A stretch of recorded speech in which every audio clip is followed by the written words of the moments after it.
Hello guys, my name is Aman and I want to start this video with the fact that 75% of loan application with collateral with security gets declined because of non-availability of one or other document. So in this video, we are going to focus on what are the documents required if you are planning to take an education loan against security that can be immovable property or liquid assets. So we will talk about that in details. So we will talk in 4 sections. First, we will talk about academic documents required. Second, we will talk about KYC documents required.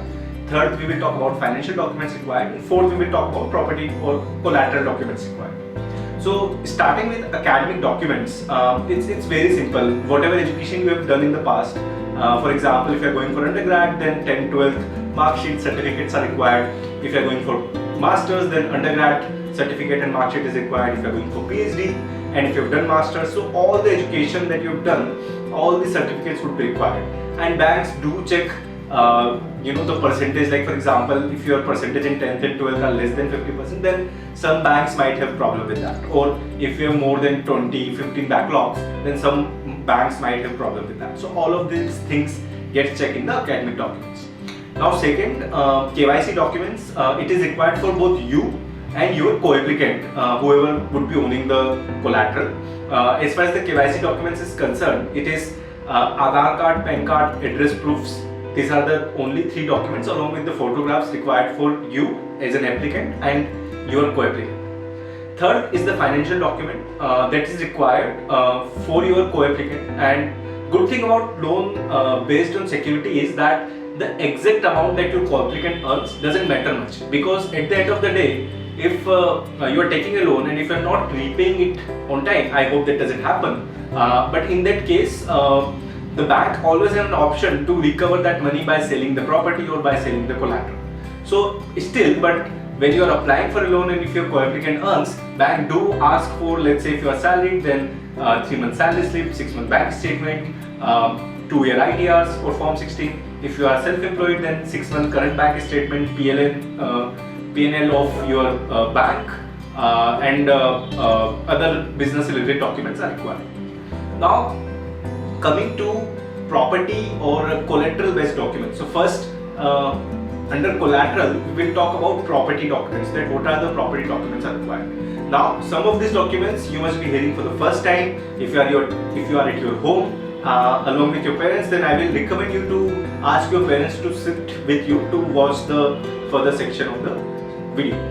Now what are the property related documents are required, and I want to warn you that the list of documents that I am giving you here is very generic and it varies state by state, city by city, area by area in the city itself, so very complex. And I will also later tell you that how you can get the exact list of documents based on your location, based on your requirements. So first let's talk about the generic documents that is required, and these documents are known by various names across the cities, across the states. So there can be a document that you have, and we are telling the name differently here, so that is something that you need to consult with us. So the first document that is required is title deed versus /sale deed. So it is just a normal document. You have this document when you buy the property from the dealer or from some other owner, that tells that okay, that now the property belongs to you. So that is the title deed and the sale deed. Second is the registration receipt.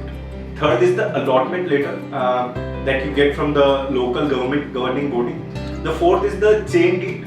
Sometimes it is required for last 15 years. Sometimes it is required for 30 years. And what is chain deed? Chain deed is just a document that mentions the name of all the owners of last whoever owned this property in last 15 years or last 30 years. I know that's crazy, but that is the requirement, because bank do want to know that who was the owner of the property back then, and if there were any legal disputes or if the owner is someone that bank don't want to give, or the previous owner is someone that bank don't want to give loan to, so something like that. The fourth is tax copy of your electricity bill, that is required.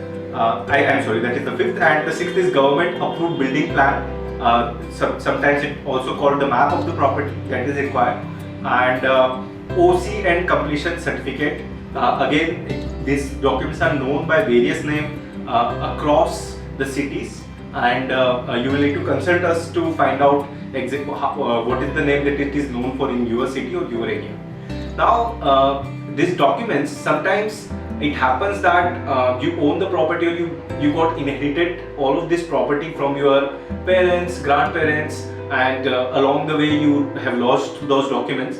So it is very necessary, if you are applying for a loan with property, that you consult much in advance, because some of these documents takes 30 days to 90 days or even 6 months to get. If you have misplaced, then you need that much time to make another one, and that can be a bottleneck when you apply for an education loan, and then you might not get one, or you might have to get unsecured loan from the private lender at a very high cost. So that is not something recommended. So if you are planning to go abroad, then it is, and you are planning to apply for a loan with property, because of the low rates that you get, then I would recommend you to get in touch 6 to 8 months before. If you are not already, then you should get in touch with us. Now I also wanted to tell you, as I was mentioning, that it varies according to area. So some of the various, some of the common states, just to give example, Maharashtra. So you can see the documents on my screen, that what are the additional documents required in case of Maharashtra. In case of Karnataka, you can see it on my screen. In case of Telangana, you can see it on the screen. Also, there is one specific thing that one should remember while applying for an education loan, and many students ask this question to our counselors on daily basis. Agricultural land is not acceptable as a collateral. I know that's unfortunate, but that is how it is. No banks accept agricultural land as a collateral for education loan. You might get some other kind of loan on agricultural land, like Gramin loan or something like that, but you will not get an education loan to study abroad on the agricultural land. Also, sometimes the land without the boundaries are less preferred. I am not saying you will not get it, but if your land don't have the boundary, then that is not preferred at all. The reason is that if there are no boundaries, then bank thinks that okay, hey, there might be dispute in the future, and they don't. I know that it's our cautious, or it's being overly cautious, but at the same time, bank don't want to be in disputes in the future, and that's why they avoid all of these things. But let's say if you have a property without a boundary, then you do get in touch with us. We can talk to the concerned person in the bank and try to get it done. There are few areas, and it happens in it is in all the cities, and there are few documents which are mandatory in all the cities. So all of these things you can get know from our counselor. Now I will give you some examples. For example, in Delhi, if you have a GPA property or leasehold property, then you cannot get a loan on that. In Karnataka, if you have a Bikhata property, you cannot get loan on that. So these are some exceptions that is there in every state, every city. Even for example, in Delhi there are some areas on which you cannot get a loan with property or based on those property from the banks, but NBFCs or private lenders can give you loan on that. So it really depends, and there is no generic formula, unfortunately, and you need to consult a counselor for this. Now, talking about the liquid assets. So these were we were talking about the property or land till now, but the collateral can also be liquid assets. Now, before I talk about liquid asset, you should remember that you can get up to 100% of your property value as a loan. So, or minimum you need, if you need 40 lakh rupees loan, then minimum your property value should be at least 40 lakh rupees.